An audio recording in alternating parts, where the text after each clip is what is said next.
Sparky Coach Roadblock series episode something 4.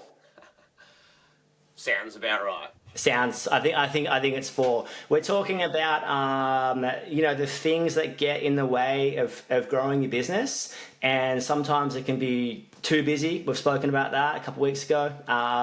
Sometimes it's too quiet. Sometimes it's the wrong staff members. But specifically today, we are talking about when you get in the way. When you get in the way of yourself, it's absolutely huge. We're talking about the business owner, sort of when you can be the roadblock.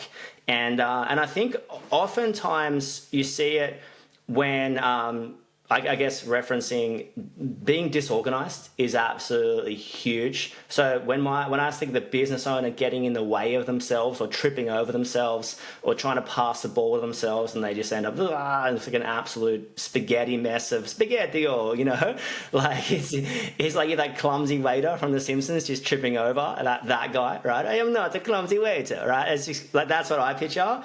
And I think a lot of times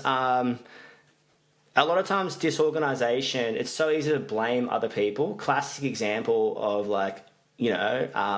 who's a client we can pick on. Let's say AB. Let's say Ted, right? Ted's not paying his bill, and we're like, oh, Ted's not paying his bill. Oh, the dickhead! And you get on your coaching platform, or you get on your high horse, or you get on your Facebook group, or you get on your group text with your mates, and everyone's like, Ted's not paying his bill, and everyone's like, what a dickhead, Ted, But in reality, Ted was unclear about what the job was going to cost. You blew the budget when there was no budget, but you just blew it because tradie apprentice teams or just tradies or just materials, they stack up a whole lot, right? So, you can rack up, you think about tradie apprentice team, $1,500 a day, $7,500 a week, plus a bit of materials. It's not hard to rack up at $10,000 to $13,000 plus GST. We always talk ex GST like the trade gods would expect of us, but it's not hard to rack up a huge bill. And then Ted gets his bill and he's like, oh, I wasn't 13 grand. Like, what do you mean? What did you guys do? And then you're like, oh yeah. And I just think so often a lack of communication gets in the way, or a presumed assumption that Ted knows how much that job is going to cost. And I know what you're thinking. Oh, that's why we price book everything. It's not possible to price book everything. But also when you're price booking, chances are there's some variations in there. So insert that variation cup of tea in there as well, where Ted was sipping the peppermint tea, thinking it was 10 grand. All of a sudden he gets belted with a lemon ginger tea because you changed on him or he changed on you. Now it's 13, 14 grand. He's like, WTF is going on, homeboy? What's up? What is going on? So I feel like a lack of anytime there's and this is what I would sum it up in. Anytime there's a problem in the price, there's been a problem in the process. So anytime someone receives an invoice and they're shocked, bill shocked, or they're like, what on earth, or how did this happen? There's been a problem in the lead up there. So it's a classic case of reverting it back to electro-technology, right? There's a fault, right? There's a tripping RCD. It's like, it's tripped when the client has got the bill. Okay, sweet. That's presented an issue. Let's trace it back to see where it sort of started, right? Thoughts, Kat, business owner. Business owner. Thought is you can be the MVP, and you could also be the biggest roadblock, biggest impediment, biggest cause of every issue that comes within the business, essentially. So obviously MVP, most valuable player, you can be the best, God's gift to the trade gods around your business, but you can also be the worst WVP, I suppose. You can be the worst player on the team. The worst valuable player. It actually probably makes sense, the worst valuable player. It's like you're the most useful but the most useless at the same time. 100%, yeah. Because you can step on toes when they're not needed. You can get in the way of things when it's not needed. I guess there's an element of it's my baby, I'm the most important person in the room sort of syndrome a little bit. And, I used to do it like I'm the best at doing everything. And in reality is that there's other people who are just as capable of doing certain things. And I think it's really interesting when we talk about it a lot is like, oh, only I can go and do that particular job sort of thing. And it's like, oh, no, well, like, other people can do that. They've got to be given the opportunity to be able to do it. So you don't have to be the, I guess, one-stop shop for everything. And I think once you start to understand that, and maybe, like, I don't know, Crowie, like, do you feel like maybe loosen up a little bit is like a term that you can throw around a little bit? Like, start to let that leash go a little bit. Like, if you're walking your dog, give him a bit of a longer leash. I feel like when that sort of mentality comes into a little bit, like, and you sort of almost relax a little bit, maybe, I don't know if that's the right terminology or the right wording there, but there's definitely a point when you just need to let go of things, and actually you start to realize and see that, well, I've got a really capable team here. I've got really capable people of doing that. I don't need to be there all the time to be able to do it. And I distinctly, I'll let you jump in a second, I distinctly notice it, I reckon, a lot with, the doing, so the on-site side of things, is that's what you get your tradie for, that's what you get an apprentice for, that's what you have the technicians for, is that generally they're pretty capable people. So you've got that sorted out, so you don't need to be jumping into it. Then you can sort out, hey, I've got admin people to do this, or hey, I can do, like, I've got a bookkeeper to do my Xero or accounts files and things like that, I think it's almost like a recognition of that, hey, I don't have to be everything. And it's a really hard one. I think it is really hard. But yeah, definitely you can get in the way a lot of the time. It's a classic business owner conundrum, right? You want everything to be done a certain way, a certain style, via a certain ethos. And you want the cable roller going over, not under. And it's like, it's got to be over. And it's such like and I think at some point, one of the business owners or operations managers' biggest pet peeves, you would say, is when, my phone just doesn't stop ringing. It's Joey again asking the same question, or it's this again, it's that again.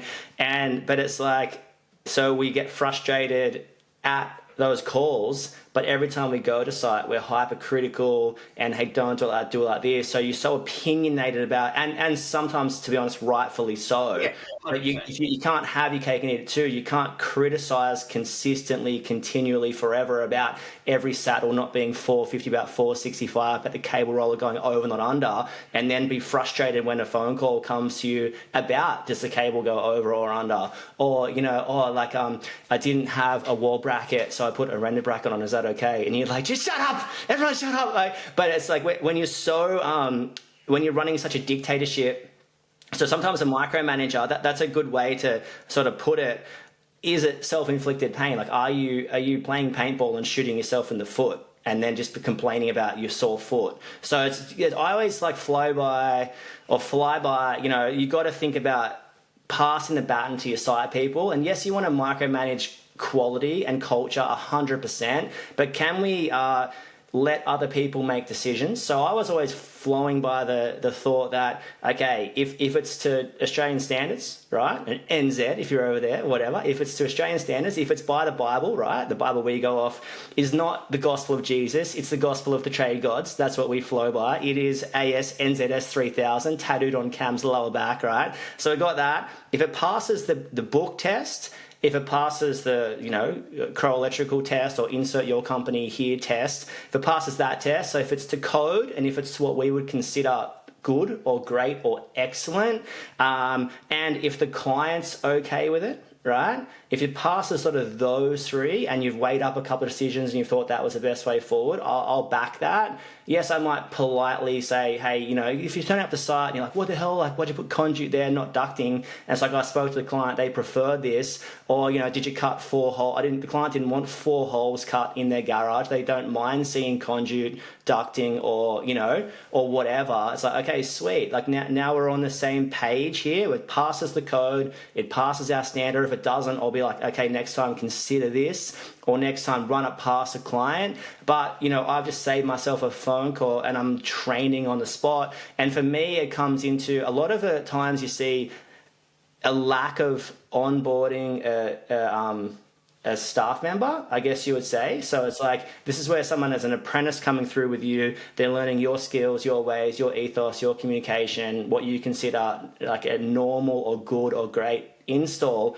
But sometimes when we're really busy, we get a tradie on, and you just sort of like, just go to those 4 jobs, and that's probably the most important thing of getting someone on, is indoctrinating them into what is normal at your company. And I guess culture can be really simply defined as just the way you do things around here. So they might not know the way you do things around here, and the coolest thing about culture is it can change, right? So if you don't have a good culture at the moment, you can just change the way you do things, and your culture can improve and get better. So a lot of times you see people not onboarding properly, and I think the most critical thing to onboard at the start is try and get, if you've got a larger team, try and get your tradie in with another tradie that's a gun. That's one of your weapons, you might say, for that week. Or try and float, if it's a 2-day job, try and be there at the start 2 to 3 hours to set up, and try and be there at the end the next day, or like lunchtime the next day, to sort of make sure it's wrapped up how you would like it, and you're setting the tone, setting the culture, setting the standards. So I think getting yourself out of that micromanaging,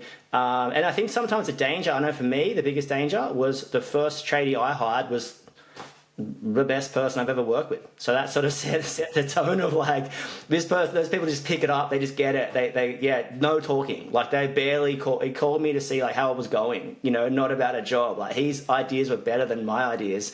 And that's hard in a way, because it sets the tone of the precedent for future people, and it can scar you in a way. But yeah, anyway, that's my sort of thoughts on micromanagement. And I think it's the understanding that there's capable people out there. I think it's you don't need to be the person who solves every issue, the person who is the Mr. Fix-It, because I think if you sit down and look at probably all the things that are working you up, or all the things that you sort of are like, our problem is like, oh my God, my phone doesn't stop ringing, or oh my God, why does everyone email me? Or like, oh my God, why do I have to organise every piece of material, sort of thing.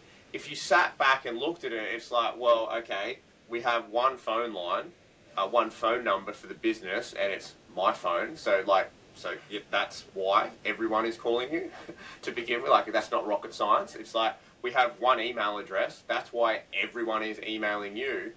And why do I have to order every piece of material? Because you've set the expectation, and that's the standard that you've done. So sometimes it's another one of your frustrations is, obviously you're a bit of a Simpro god, but I know one of your frustrations is like when people aren't linking purchase orders properly, so you can't just pick all the materials out and just order it off one click, as opposed to what's in your head. Huge one, right? It's like you've already done the hard work.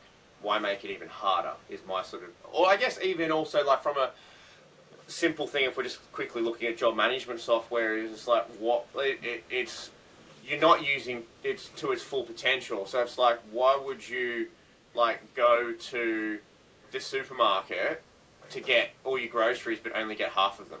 Like, that's the sort of theory. It just doesn't compute with me. It's like, why don't you need to maximize things to make your life easier. And I think this is going back to what I was just saying there, is around like, that's just the way we've always done it. So I think sometimes taking a step back and sitting back, and we talked about it with a number of people over the last couple of weeks, with getting everyone set up for, December, January. Like, snapshot is the 11th of November today, Remembrance Day.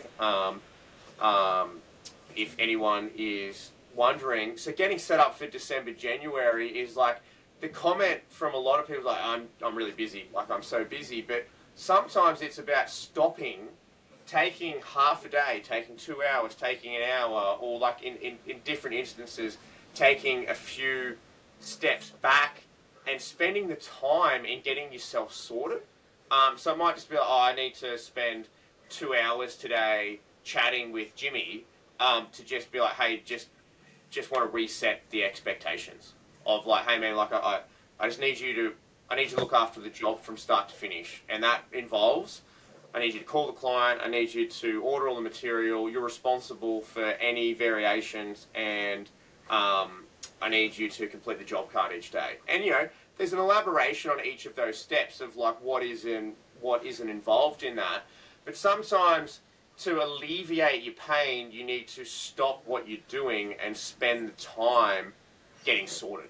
And I think that's a really hard thing for a lot of people to understand, that sometimes stopping what you're doing is actually the most beneficial thing to do.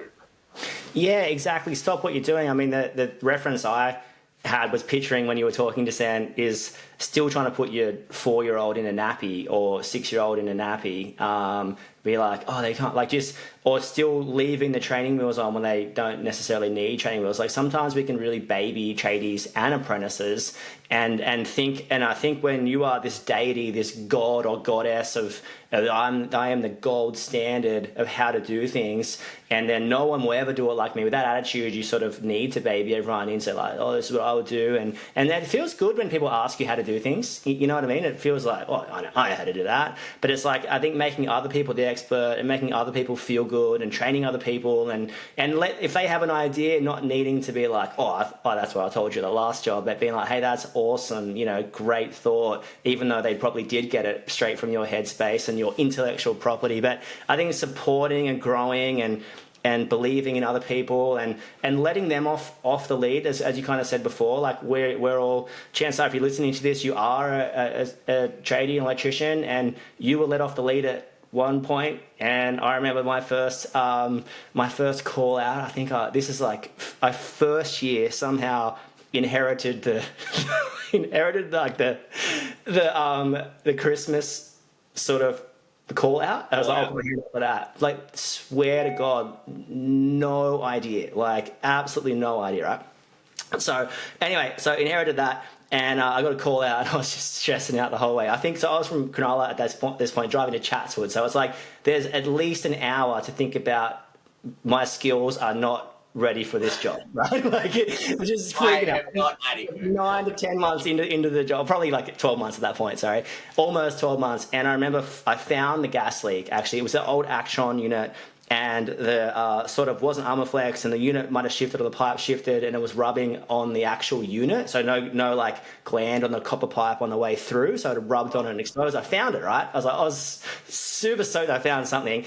Then I proceeded to, well, how do you turn this oxy on, right? Like, I lugged it up these stairs onto the roof, turned it on. I probably filled that and every single other copper pipe within a 2K radius with solder. That's how much solder I pumped into this thing. I was just like, chun, chun, chun, chun, chun, chun, chun, chun, just like watching the sticks just disappear. Get another stick from the car, chun, chun, chun, chun, chun, like psycho level. Like, I'd be shocked if this thing had a gap in it after that. But I did it. And it was cool to see. I think I did it after about 1,000 calls to my boss and that bits and pieces. But I did it, and I was all the better off for it. So try and remember when you got your chance. But we're going to cut it for now, and we're going to come back and revisit this where the business owner becomes the turtleneck or the bottleneck. The turtleneck. The turtleneck. So it's such a good analogy. Shrinking on the neck, suffocating itself. Like the wiggle and the skivvies. Turtleneck. The wiggle and the skivvy. You're staying warm, but you're also suffocating. It looks a little bit stressful from the outside looking in. So, all good. All right. Be blessed. Have the best day ever. We'll see you guys for session number 4. Bye.